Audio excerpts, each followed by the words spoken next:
Describe an advertisement you have you have seen but you did not like.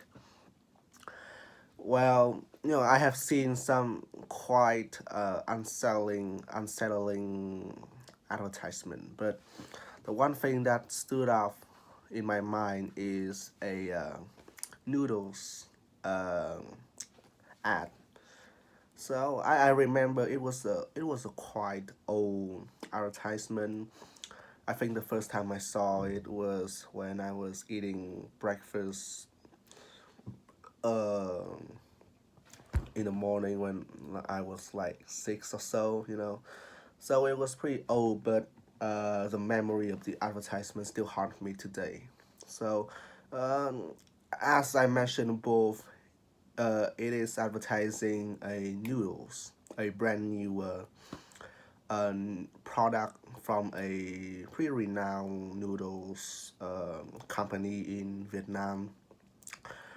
And the whole advertisement only lasts, I think, 30 seconds or so, depicting a boy eating noodles while talking to an imaginary fish friend, because that's the logo of the company.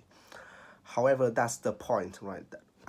That is the thing that creeped me out, creep creeped me out when I saw the advertisement.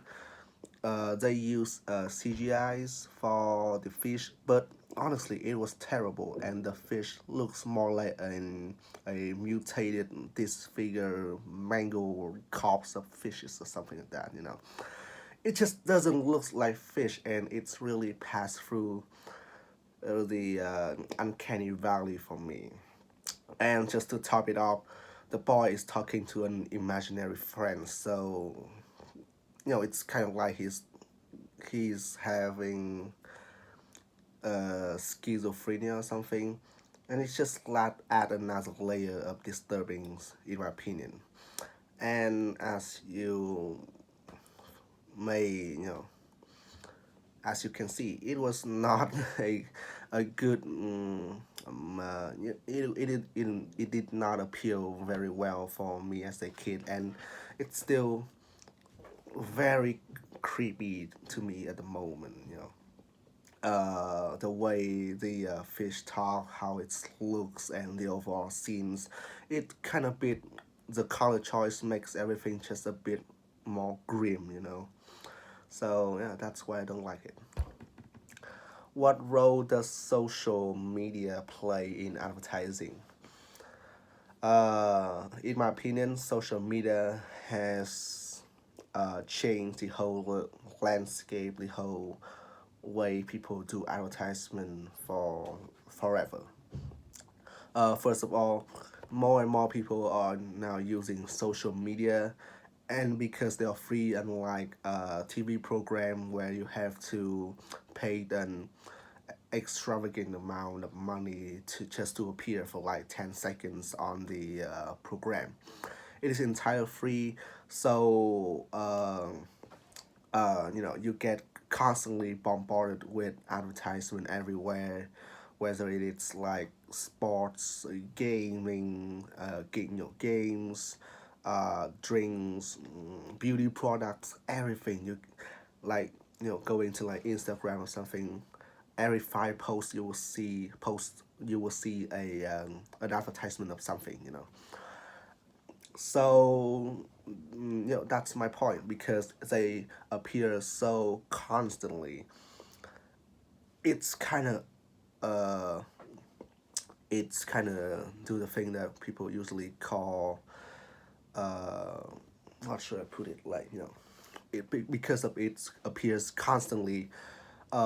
It's more likely to drawn more people into the product, and thus selling more, or it might push people away because they view it as annoying. And additionally, I think that because of the freedom you get by using social media, advertisement become advertisements become way more subtle now. They're not just in a form like you will see in TV, where it's basically like, just promoting the product, just push the product in front of you with the logo, the price, stuff like that. They talk super fast. However, social media, they can utilize memes, for example, to become more appeal to other people, or pay YouTubers and others kind of influencers to promote their products. So yeah, overall, it's become a lot more relevant and ubiquitous, while also their way of doing is more novel and creative at the same time. Right. What do you think of celebrity endorsement in advertising? Honestly, my consumer choices, like my consumer, my buying habit hasn't been really been influenced by celebrity endorsement uh, ever. However, I do think that a product that is promoted by a well-known people is a lot more effective.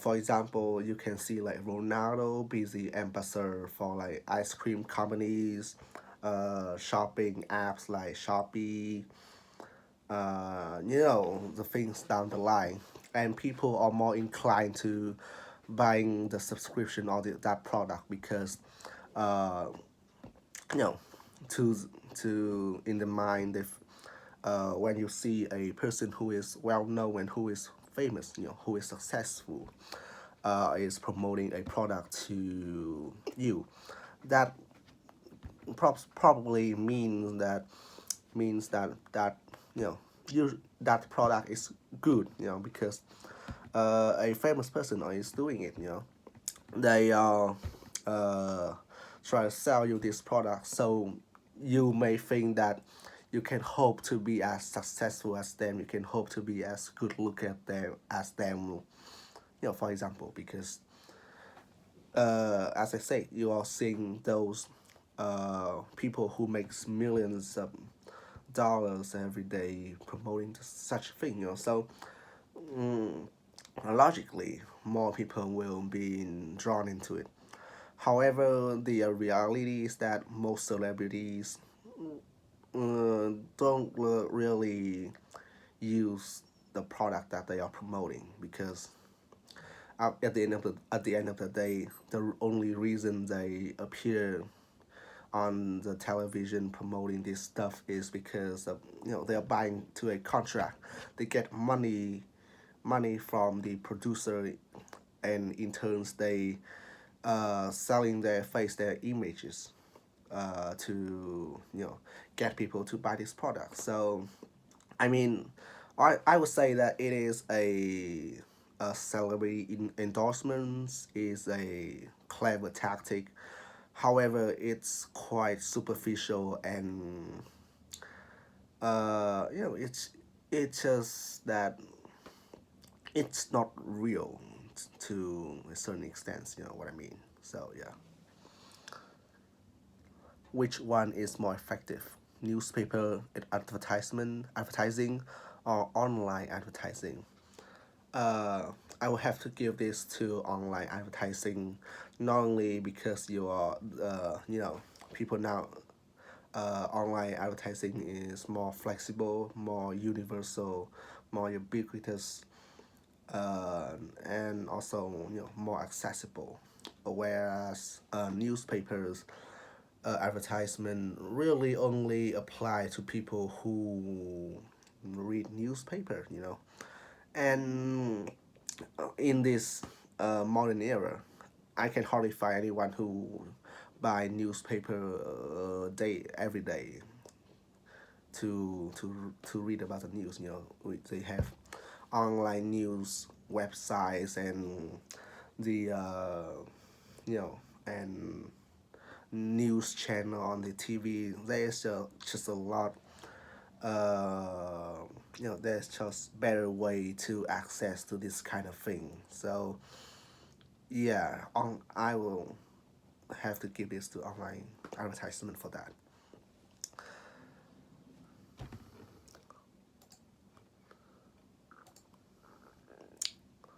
What are the differences between old people and young people when they use the internet?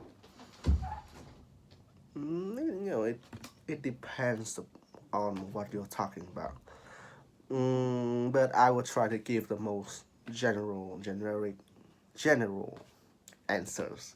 So I think that young people utilize the internet way more efficient than older people, just because they are born in an era that is, that get used to using internet, while old people have to adapt to the new world where everyone is gluing their eyes to the screen, and everything is just get digitalized, kind of that.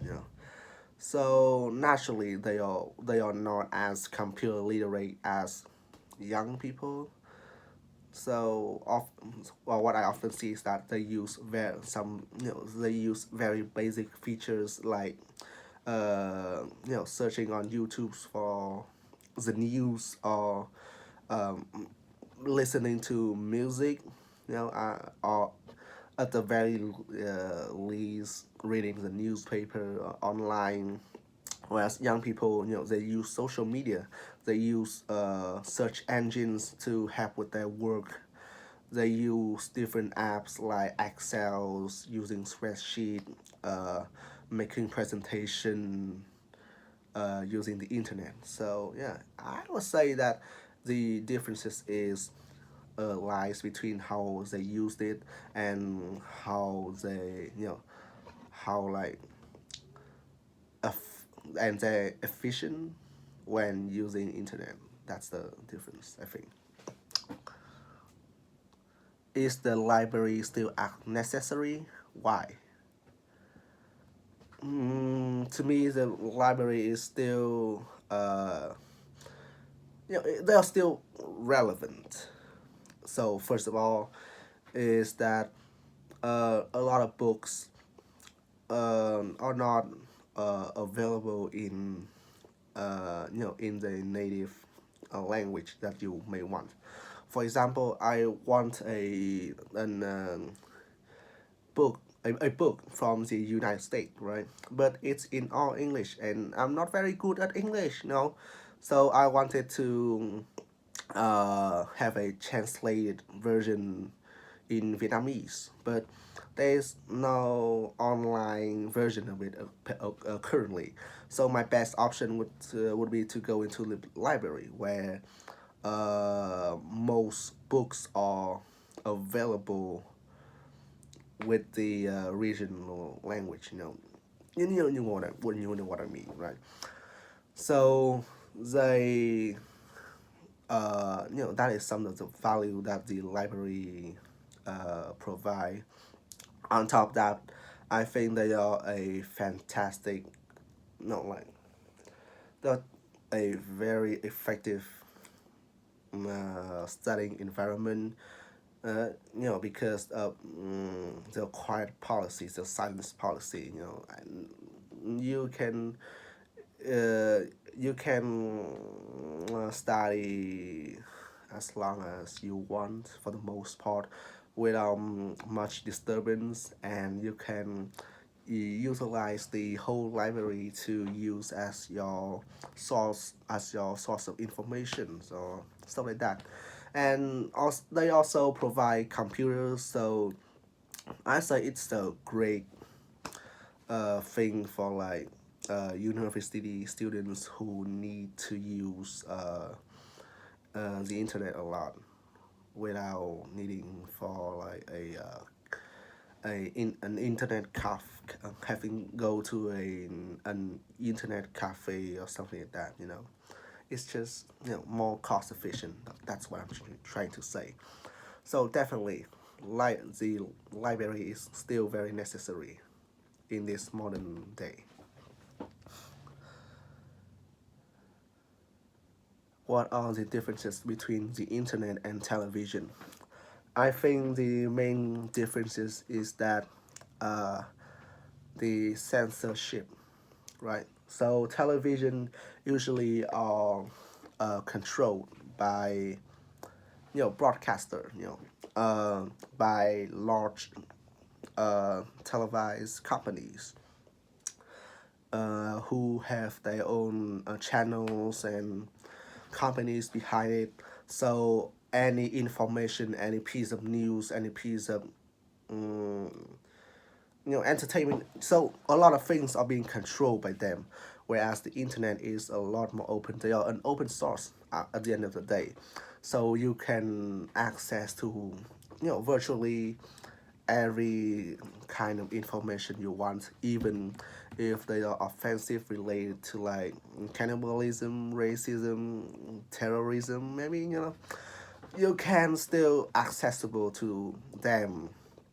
What I'm trying to say is that the internet provide with a wider range of content that the television, which is highly supervised, cannot offer. So yeah.